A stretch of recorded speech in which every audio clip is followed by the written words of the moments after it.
Have you ever eaten a greasy meal like a cheese-loaded burger or a hot slice of pizza and immediately had a familiar thought pop into your head?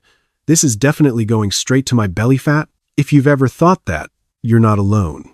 Most of us have been taught that fat is the enemy, something that quietly accumulates in the body and destroys our health. But what few people tell you is that the way your body processes fat is not as simple as eat fat, store fat. It's an incredibly sophisticated, precise biological system, so logical that once you understand it, you'll completely rethink how you eat every day. More importantly, you'll realize that your body is not working against you, it's simply operating according to rules you were never clearly taught. The truth begins with a very basic principle that determines everything. Fat and water don't mix. And your body is almost entirely a water-based environment from your blood and cells to your digestive fluids. The fat you eat, however, behaves like oil. If you've ever poured oil into water, you've seen how it clumps together and floats, refusing to dissolve.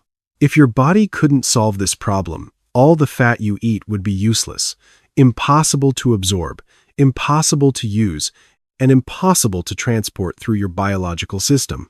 This is where your body activates a mechanism most people have never heard of, a kind of biological technology that works like the dish soap in your kitchen. It's called bile.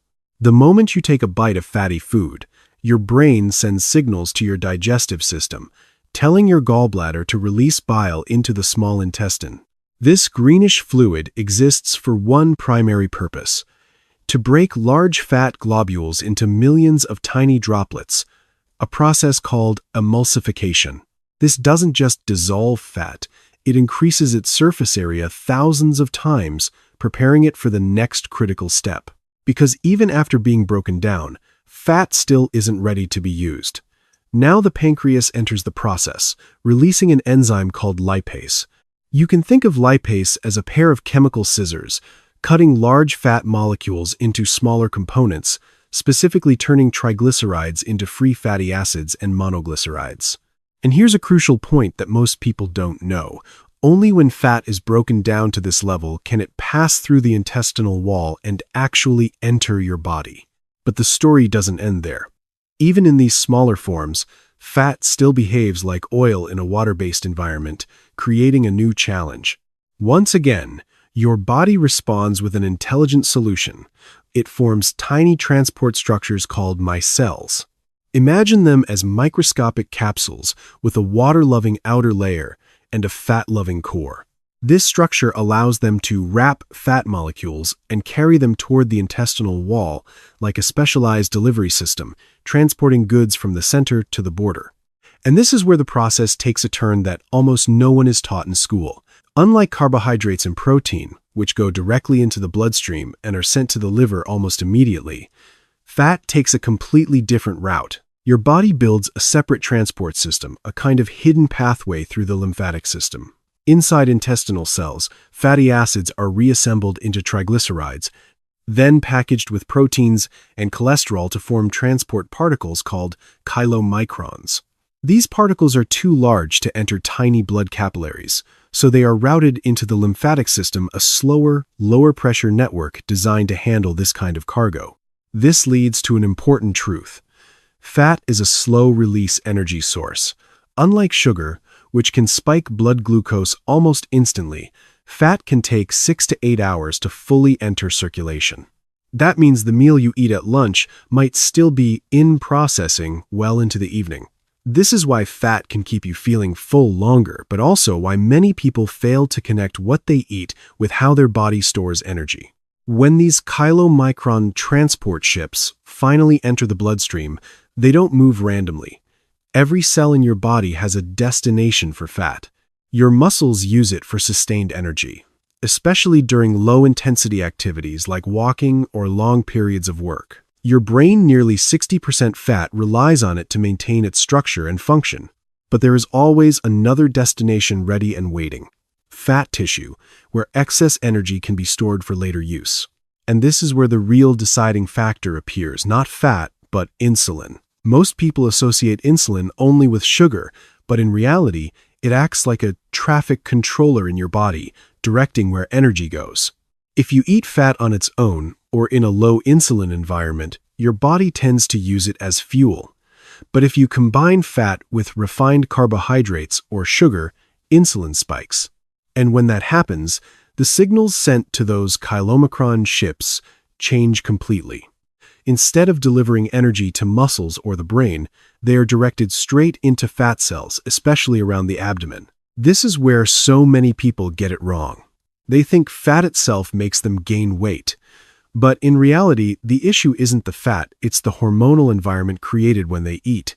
A high-fat, low-sugar meal is processed very differently from a meal that combines fat with refined carbohydrates. And if you look at real life, you'll see this pattern everywhere, from burger and soda combos to fast food packed with both carbs and oils. It's not just about calories. It's about the biological signals you're sending to your body. And once you begin to understand this logic, something shifts. You stop fearing fat. You start asking better questions, not, will this make me fat? But, how will my body process this?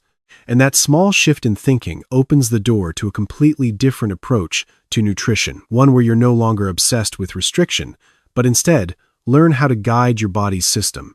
Because once you understand how it works, you're no longer a victim of your body. You become the one directing it. But if you stop here, you've only understood half the picture. Because what causes many people to fail in controlling belly fat isn't that they don't know what to eat, it's that they don't understand the signals their body is sending every day. And those signals are what ultimately determine whether the fat you eat becomes energy or becomes stored burden. Take a very common situation. In the morning, you eat white bread with sausage. At lunch, you have white rice with fried food. In the afternoon, you drink milk tea. And at night, you eat another oily meal.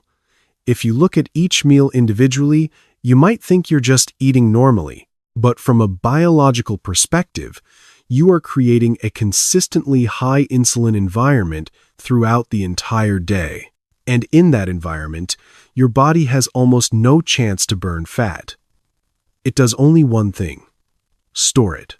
This is why some people don't eat excessively but still accumulate belly fat.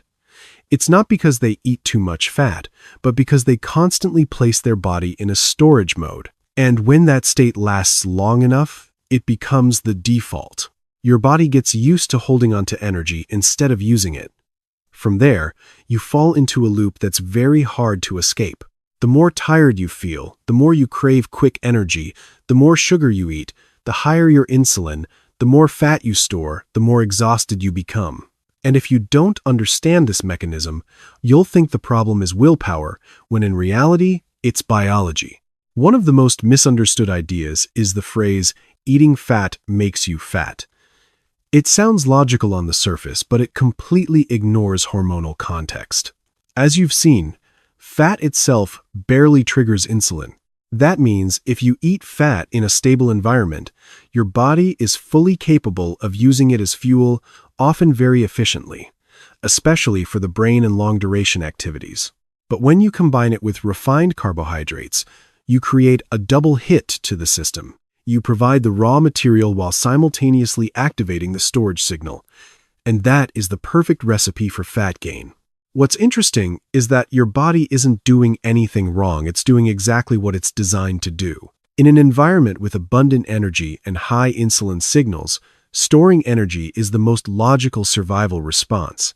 The problem isn't that your body is working against you, it's that you are unintentionally placing it in an environment where its best survival choice is not aligned with your goals. And once you understand this, your approach begins to change. You stop blindly trying to eat less and start adjusting your biological environment instead. Another factor most people overlook is the role of fat in nutrient absorption. You might eat a very healthy salad, full of greens and vitamins, but if that meal contains no fat, your body won't effectively absorb fat-soluble vitamins like A, D, E, and K. That means you could be eating the right foods but still not receiving the full nutritional value. Over time, this can lead to issues like weakened immunity, poor skin health, low energy, and confusion about why you're eating healthy but still not feeling well. This is where you need to see fat from a different perspective, not as the enemy, but as a transport system. It doesn't just provide energy. It acts like a delivery vehicle that carries essential nutrients into your body. When you completely remove fat from your diet, you're not just reducing calories, you're disrupting an entire biological chain of processes. However, not all fats are the same, and this becomes important if you want to go further in optimizing your energy. Some fats are absorbed and used very quickly, such as MCTs found in coconut oil. They don't need to go through the complex lymphatic system and can go directly to the liver, where they are rapidly converted into energy. This explains why some people feel more mentally alert when consuming these fats. In contrast, long-chain fats commonly found in meat or vegetable oils take a slower route, providing more sustained energy over time. When you understand this difference, you can start adjusting your diet based on your needs instead of just eating out of habit.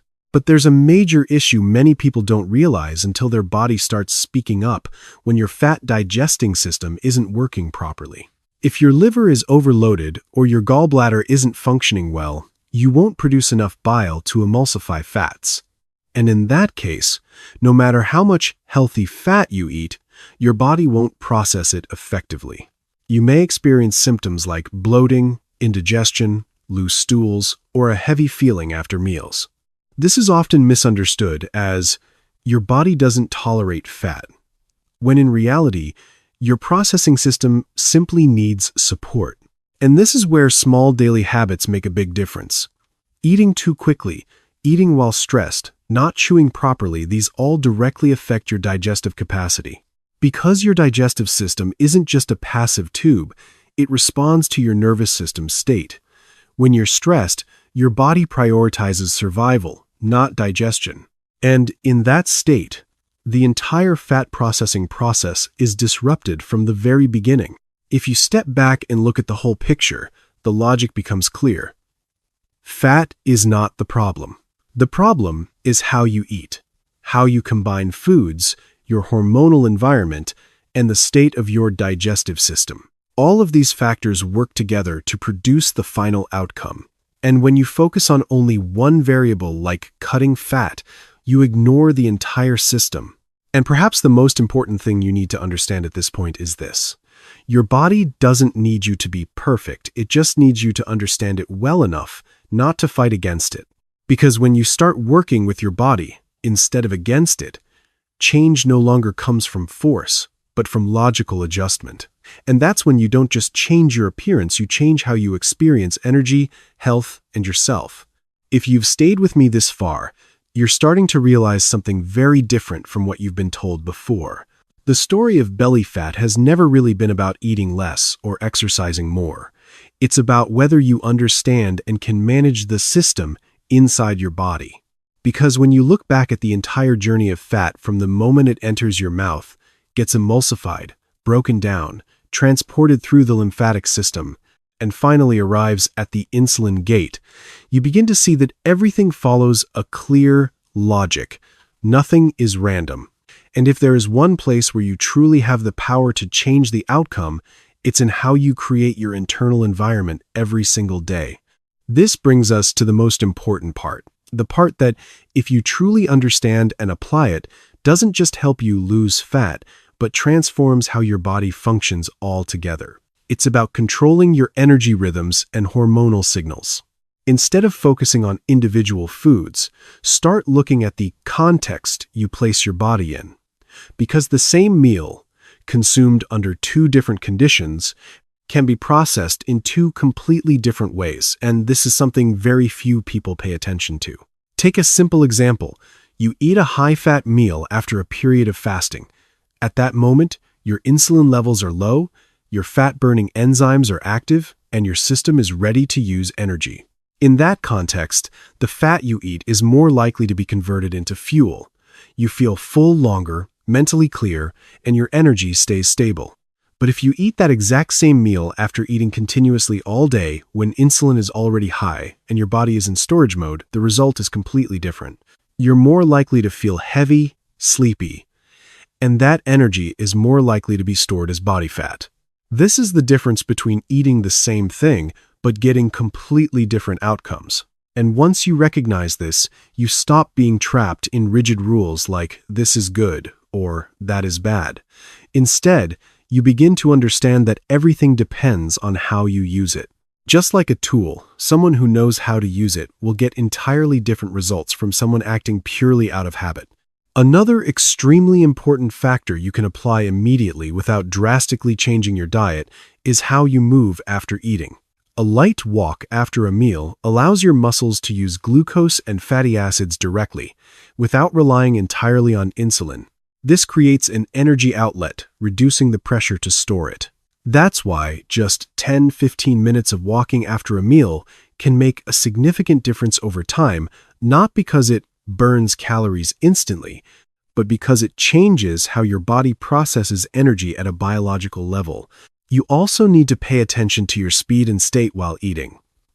It sounds simple, but it's one of the most overlooked factors. When you eat too quickly, you don't give your body enough time to activate digestive responses, especially the release of bile and enzymes. This reduces absorption efficiency and can lead to improperly processed fats, causing bloating, indigestion, and long-term disruption of the entire system. Meanwhile, simply slowing down and chewing more thoroughly helps your body carry out the process it was designed for. Another key point if you truly want to master your body is this: you don't need to constantly supply it with energy. Your body is designed to switch between feeding and burning states. But when you eat continuously from morning to night without breaks, you lock your system into a constant feeding mode. Over time, your natural fat-burning ability declines.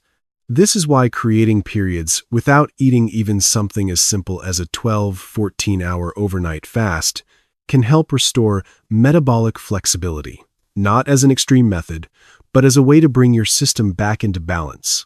When you put all of this together, you begin to notice a very different kind of change, not rapid weight loss in a few days, but a steady shift.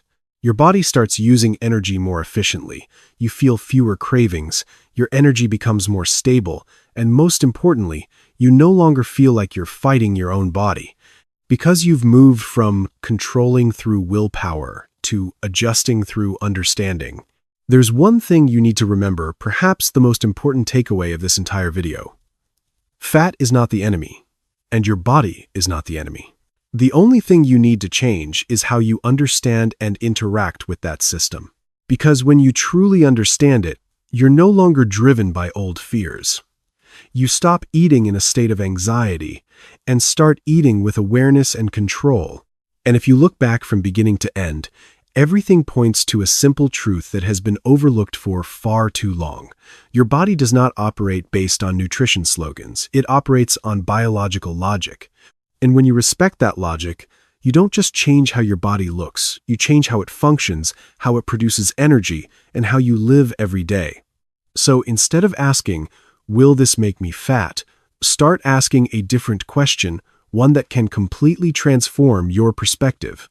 How will my body process this in its current state? And when you ask that question often enough, you'll no longer need to search for complicated solutions. Because the answer is already reflected in how your body responds, you just need to learn how to listen and adjust. This is not a diet, it's a way of thinking. And when you change that way of thinking, managing belly fat, energy, and overall health stops being a distant goal and becomes a natural outcome of understanding and working with your body.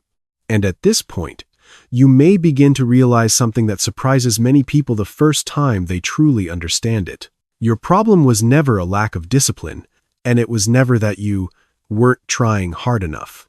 The truth is, you were taught to see your body the wrong way for a very long time. You were led to believe that eating less, exercising more, and avoiding fat would solve everything. But reality shows that even people who follow those rules still struggle with belly fat, low energy, and a constant sense of losing control over their body. What changes everything is not a new diet, not a miracle food, but the moment you realize that your body does not operate on emotions or beliefs, it operates on signals, hormones, and the environment you create every day. And when you unintentionally create the wrong environment, your body produces the wrong result, not because it's working against you, but because it's doing exactly what it's designed to do under those conditions. That's why some people can eat more fat and still stay lean and energized, while others try to eat clean and eat less, but still gain fat and feel exhausted. The difference isn't willpower, it's who understands their system better. You don't need to change everything overnight. You just need to start with one small but powerful shift. Stop asking, "Will this make me fat?" and start asking, "What state am I putting my body in when I eat this?" Because that question alone will transform how you make decisions. Maybe you'll start eating more slowly, giving your body time to process. Maybe you'll begin walking after meals instead of sitting still. Maybe you'll reduce the combination of sugar and fat in the same meal.